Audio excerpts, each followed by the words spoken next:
নমস্কাৰ বন্ধুসকল, মই মিজিত আপোনালোকে চাইছে Assamese online help YouTube channel. বন্ধুসকল, প্ৰতিদিনৰ দৰে আজিও কেইবাটাও গুৰুত্বপূৰ্ণ খবৰ লৈ আহিছোঁ আপোনালোকৰ মাজলৈ। খুব এটা গুৰুত্বপূৰ্ণ ভিডিঅ' আপোনালোকে ভিডিঅ'টো শেষলৈ চাই থাকিব। বন্ধুসকল, প্ৰথম খবৰটি হৈছে অসম চুক্তি আখৰে আখৰে ৰূপায়ণ, নিবনুৱাক সংস্থাপন আৰু বহু প্ৰতিশ্ৰুতি দিলে শিৱসাগৰত কংগ্ৰেছৰ বিশাল জনসভাত কংগ্ৰেছ নেতা ৰাহুল গান্ধীয়ে। দেওবাৰে শিৱসাগৰত অনুষ্ঠিত হয় কংগ্ৰেছৰ এখন বিশাল ৰাজহুৱা সভা। অসম বচাও শীৰ্ষক ৰাজহুৱা সভাখনত উপস্থিত থাকে কংগ্ৰেছৰ যুৱৰাজ ৰাহুল গান্ধী আৰু এই সভাৰ যোগেদিয়েই ৰাহুল গান্ধীয়ে অসমত বজালে নিৰ্বাচনী ৰণডংকা। ভাষণৰ আৰম্ভণিতেই প্ৰয়াত মুখ্যমন্ত্ৰী তৰুণ গগৈক স্মৰণ কৰি ৰাহুল গান্ধীয়ে প্ৰয়াত প্ৰাক্তন মুখ্যমন্ত্ৰীগৰাকীৰ সৈতে থকা বিভিন্ন স্মৃতি ৰোমন্থন কৰে। ইফালে নিৰ্বাচনৰ প্ৰাকক্ষণত ৰাহুল গান্ধীয়ে অসমবাসীক দিয়ে বিভিন্ন প্ৰতিশ্ৰুতি। ৰাহুল গান্ধীয়ে কয় যে 2021 কংগ্ৰেছ চৰকাৰ গঠন হ'লে অসম চুক্তিৰ নীতিক আখৰে আখৰে ৰূপায়ণ কৰা হ'ব। অবৈধ বিদেশীৰ সমস্যাক আলোচনা কৰি সমাধান কৰিব পাৰি। অসম ভাগ ভাগ হ'লে, অসমত হিংসা হ'লে ভাৰতৰ লোকচান হ'ব। কোনো কাৰণতে নাগৰিকত্ব সংশোধনী আইন মানি লোৱা নহ'ব। বিজেপিয়ে অসম চুক্তিক ধ্বংস কৰিব বিচাৰিছে, কিন্তু অসম চুক্তিক সম্পূৰ্ণ সুৰক্ষিত কৰি ৰখাৰ দায়িত্ব আমাৰ। ইফালে চাহ শ্ৰমিকৰ মজুৰি সন্দৰ্ভত মন্তব্য কৰে ৰাহুল গান্ধীয়ে। বৰ্তমানৰ 167 টকাৰ চাহ শ্ৰমিকৰ মজুৰিৰ পৰিৱৰ্তে কংগ্ৰেছৰ চৰকাৰ আহিলে 367 টকা দিয়া হ'ব বুলি জানিবলৈ দিয়ে কংগ্ৰেছৰ ৰাষ্ট্ৰীয় নেতাগৰাকীয়ে। ভাষণ প্ৰসংগত বিজেপি চৰকাৰৰ লগতে প্ৰধানমন্ত্ৰী নৰেন্দ্ৰ মোদীক চোকা সমালোচনা কৰে ৰাহুল গান্ধীয়ে। ৰাহুল গান্ধীৰ মতে হাম দো হামাৰে দো বাকী চব মৰল, এই নীতি অৱলম্বন কৰিছে বিজেপি চৰকাৰে। ৰাহুল গান্ধীয়ে লগতে কয় যে মই এই কাৰণে অসমলৈ আহিছোঁ, আমি বুজাব বিচাৰিছোঁ যে অসমক বিশ্বৰ কোনো শক্তিয়ে বিভক্ত কৰিব নোৱাৰে। অসম চুক্তিক লৈ যিসকলে বিভেদৰ বীজ ৰোপণ কৰিব বিচাৰিব তেওঁলোকক অসমৰ ৰাইজে শিক্ষা দিব। অসমৰ যুৱচামে জানে বিজেপি চৰকাৰ থাকিলে অসমত নিবনুৱা সংস্থাপন সম্ভৱ নহয়। যেতিয়ালৈকে ক্ষুদ্ৰ ব্যৱসায়ী কৃষকক সমৃদ্ধশালী কৰিব নোৱাৰিব তেতিয়ালৈকে দেশত নিবনুৱা সমস্যাৰ বিষয়টো সমাধান নহ'ব। আমি বিচাৰোঁ অসম তীব্ৰ গতিত আগবাঢ়ক। ইফালে অসমৰ মুখ্যমন্ত্ৰী সৰ্বানন্দ সোণোৱালক কটাক্ষ কৰি ৰাহুল গান্ধীয়ে কয় যে ৰিম'ট কণ্ট্ৰলেৰে যিকোনো টেলিভিছন চলিব পাৰে, কিন্তু অসম ৰাজ্যখন নচলে। বন্ধুসকল, তাৰপিছত 2 নম্বৰ খবৰটিয়ে হৈছে মুৰ্গী বেপাৰী, মাছ বেপাৰী আৰু পাচলি লৈ অহা 9 অসমীয়াই পিক পেলাই লেতেৰা কৰিছে গুৱাহাটী। এই মন্তব্য ৰাজ্যৰ প্ৰভাৱশালী মন্ত্ৰী ডক্টৰ হিমন্ত বিশ্ব শৰ্মাৰ। মন্ত্ৰী ডক্টৰ হিমন্ত বিশ্ব শৰ্মাৰ মুখত আকৌ বদৰুদ্দিন আজমলৰ প্ৰসংগ। আজমল কাশ্মীৰ নাম লৈ কংগ্ৰেছক সমালোচনা কৰে মন্ত্ৰী হিমন্ত বিশ্ব শৰ্মাই। দেওবাৰে অনুষ্ঠিত এক সংবাদমেলত সভাসুলভভাৱে 9 অসমীয়া আৰু আজমলৰ সমালোচনাত মুখৰ হ'ল স্বাস্থ্যমন্ত্ৰীগৰাকী। হিমন্তৰ মতে মুৰ্গী, মাছ, পাচলি লৈ অহা 9 অসমীয়াসকলে লেতেৰা কৰে গুৱাহাটীখন। ইফালে কংগ্ৰেছে আজমল, লুৰিন, কাশ্মী, অখিল গগৈৰ বিৰুদ্ধে বিজেপিয়ে যুঁজ দিবলৈ প্ৰস্তুত বুলি জানিবলৈ দিয়ে মন্ত্ৰীগৰাকীয়ে। আনহাতে দেওবাৰে অসম ভ্ৰমণলৈ অহা ৰাহুল গান্ধীক সমালোচনা কৰে মন্ত্ৰী হিমন্ত বিশ্ব শৰ্মাই। মন্ত্ৰী হিমন্ত বিশ্ব শৰ্মাৰ মতে কংগ্ৰেছ নেতা ৰাহুল গান্ধীয়ে কামাখ্যা, বৰদোৱালৈ যাব লাগিছিল। ৰাহুল গান্ধীক কৃষক আন্দোলনৰ পৃষ্ঠপোষক বুলি অভিহিত কৰে মন্ত্ৰী হিমন্ত বিশ্ব শৰ্মাই। বন্ধুসকল, তাৰপিছত 3 নম্বৰ খবৰটিয়ে হৈছে পুনৰ গৃহবন্দী হ'ল জম্মু কাশ্মীৰৰ প্ৰাক্তন মুখ্যমন্ত্ৰী ফাৰুক আব্দুল্লা, উমৰ আব্দুল্লা আৰু মেহবুবা মুফতি। দেওবাৰে জম্মু আৰু কাশ্মীৰৰ প্ৰাক্তন মুখ্যমন্ত্ৰী আৰু নেশ্যনেল কনফাৰেন্সৰ নেতা ফাৰুক আব্দুল্লা, তেওঁৰ পুত্ৰ উমৰ আব্দুল্লা আৰু মেহবুবা মুফতিক পুনৰ গৃহবন্দী কৰা হৈছে।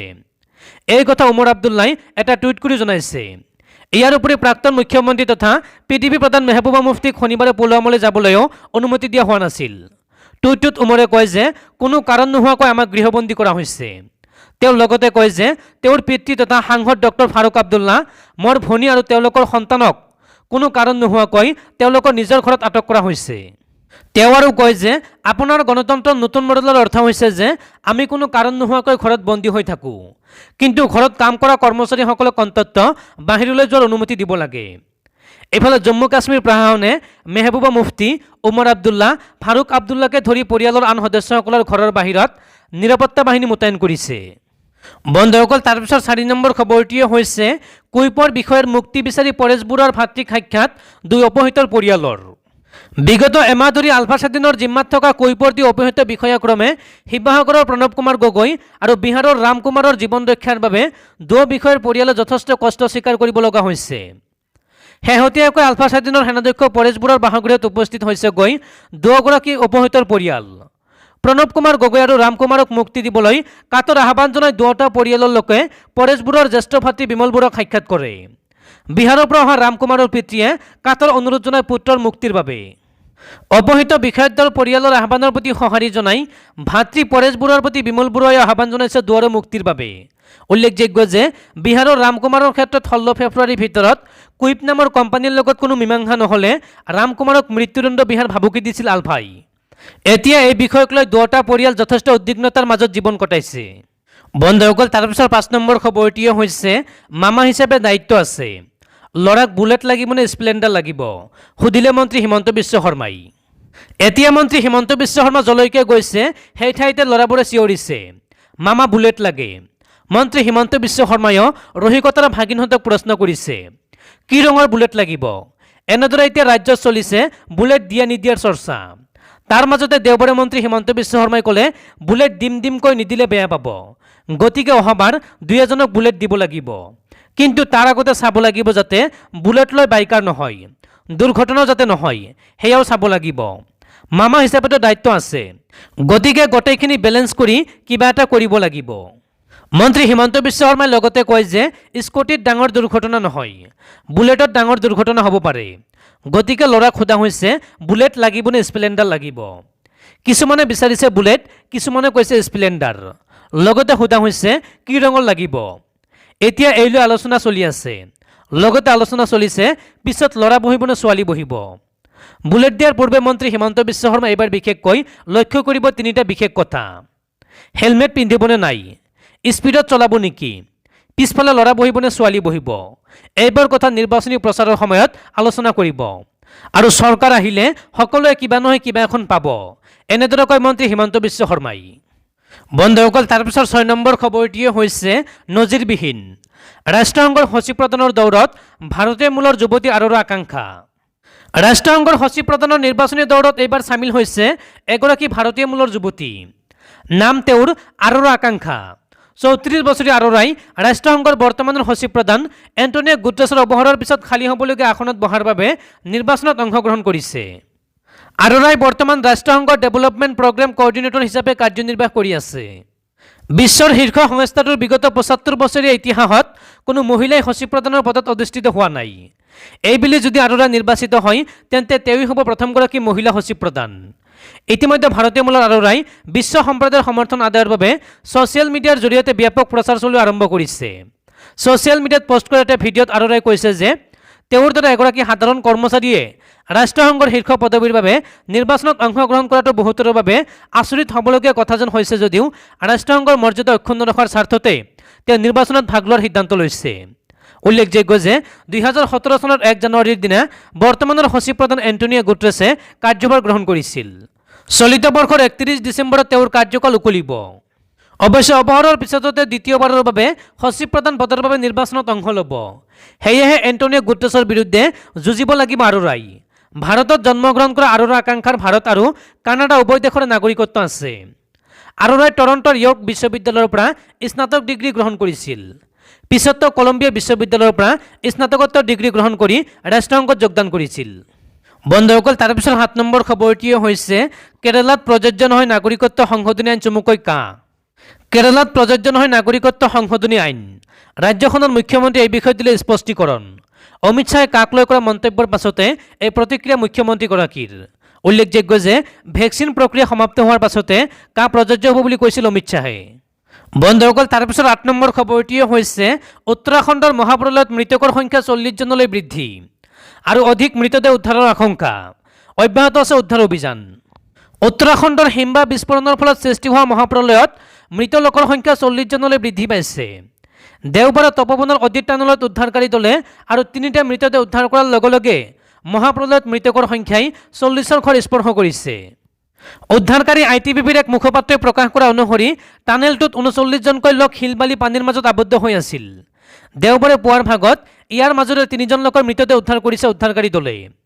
উদ্ধাৰকাৰী দলসমূহে টানেলৰ সুৰংগত জেচিবিৰে উদ্ধাৰ অভিযান চলাই থকাৰ লগতে সুৰংগৰ ভিতৰত জমা হোৱা শিলবালিবোৰ খনন কৰিবলগীয়া হৈছে।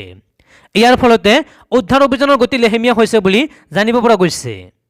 325 জনৰো অধিক অভিযন্তা, বিষয়া, ভূবিদ, বৈজ্ঞানিকে একত্ৰিত হৈ সমগ্ৰ উদ্ধাৰ অভিযান অব্যাহত ৰাখিছে বুলি প্ৰকাশ কৰিছে উত্তৰাখণ্ডৰ চৰকাৰী সূত্ৰই।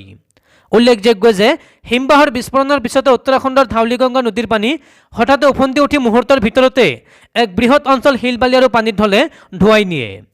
পানীৰ হঠাৎ ঋষিগংগা শক্তি প্ৰকল্পত কৰ্মৰত প্ৰায় 200জন কৰ্মীক উঠুৱাই নিয়ে। এতিয়ালৈকে তেওঁলোকৰ কোনো সন্ধান পোৱা হোৱা নাই। উত্তৰাখণ্ডৰ দুৰ্যোগ ব্যৱস্থাপনা বিভাগৰ শীৰ্ষ বিষয়া ৰিধিম আগৰৱালাই প্ৰকাশ কৰা মতে ৰাজ্যখনৰ চামোলি জিলাৰ তপবন অঞ্চলৰ ৰেনী নামৰ অঞ্চলটোত বৰফৰ এটা বৃহৎ খণ্ড খহি পৰাৰ ফলতে নৈৰ জলপৃষ্ঠ হঠাতে বাঢ়ি যায়।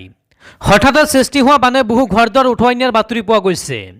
আজিৰ এই ঘটনাই 8 বছৰৰ পূৰ্বে কেদাৰনাথত হোৱা মহাপ্ৰলয়ৰ কথা পুনৰ ৰাজ্যখনৰ বাসিন্দাসকলক মনত পেলাই দিছে। ইতিমধ্যে ITBPৰ জোৱানে সমগ্ৰ অঞ্চলটোত উদ্ধাৰ অভিযান আৰম্ভ কৰিছে। বন্ধুসকল, তাৰপিছৰ 9 নম্বৰ খবৰটিও হৈছে পুলৱামাৰ দুঃসহ স্মৃতি পাহৰি নাযাওঁ, সেনাক অৰ্জুন টেং অৰ্পণ কৰি ক'লে মোদীয়ে। পুলৱামা কাণ্ডৰ দুঃসহ স্মৃতি ভাৰতবাসীয়ে কেতিয়াও মনৰ পৰা মুচি পেলাব নোৱাৰে। এই ঘটনাই ভাৰতবাসীৰ সন্মুখত সন্ত্ৰাসবাদৰ ভয়ংকৰ ছবি এখন দাঙি ধৰিলে। এই মন্তব্য দেশৰ প্ৰধানমন্ত্ৰী নৰেন্দ্ৰ মোদীৰ। দেওবাৰে চেন্নাইত অনুষ্ঠিত এক বিশেষ অনুষ্ঠানত ভাৰতীয় সেনাৰ হাতত 118খন ঘৰুৱাভাৱে সাজি উলিওৱা অৰ্জুন টেং অৰ্পণ কৰি মোদীয়ে এনেদৰে কয়। মোদীয়ে কয় যে চুবুৰীয়া ৰাষ্ট্ৰৰ পৰা ভাৰতৰ প্ৰতিৰক্ষাৰ প্ৰতি আহিব পৰা যিকোনো ভাবুকি প্ৰতিহত কৰিব পৰাকৈ ভাৰতৰ প্ৰতিৰক্ষা বাহিনীসমূহ সম্পূৰ্ণ সাজু। প্ৰতিৰক্ষাৰ ক্ষেত্ৰত ভাৰত অচিৰেই আত্মনিৰ্ভৰশীল হৈ উঠিব বুলিও মোদীয়ে তেওঁৰ ভাষণত কয়। উল্লেখযোগ্য যে 2019 চনৰ 14 ফেব্ৰুৱাৰীৰ দিনটোতেই কাশ্মীৰৰ পুলৱামাত পাকিস্তানৰ সন্ত্ৰাসবাদীয়ে বিস্ফোৰণ সংঘটিত কৰি 44জনকৈ CRPFৰ জোৱানক হত্যা কৰিছিল। পুলৱামা কাণ্ডৰ বৰ্ষপূৰ্তিৰ দিনাই মোদীয়ে ভাৰতীয় সেনাৰ হাতত তুলি দিয়ে 118খন অৰ্জুন টেং। অৰ্জুন টেং সাজি উলিওৱাৰ ক্ষেত্ৰত ভাৰত আন কোনো দেশৰ পৰা সহায় লোৱা নাই। উল্লেখযোগ্য যে ভাৰতীয় সেনাৰ হাতত বৰ্তমান 1193খন T90 ভীষ্ম টেং আছে। একেদৰে 8525 কোটি টকাৰে ভাৰতে 2001 চনতে ৰাছিয়াৰ পৰা ক্ৰয় কৰিছিল 657খন T90 টেং। ভাৰতে বৰ্তমান ৰাছিয়াৰ সহযোগত তামিলনাডুৰ অবডি নামৰ অঞ্চলত 1000খন T90 টেং সাজি আছে। সেনাবাহিনীত অৰ্জুন টেংকৰ অন্তৰ্ভুক্তিয়ে বাহিনীটোক অধিক শক্তিশালী কৰি তুলিব বুলি ভবা হৈছে।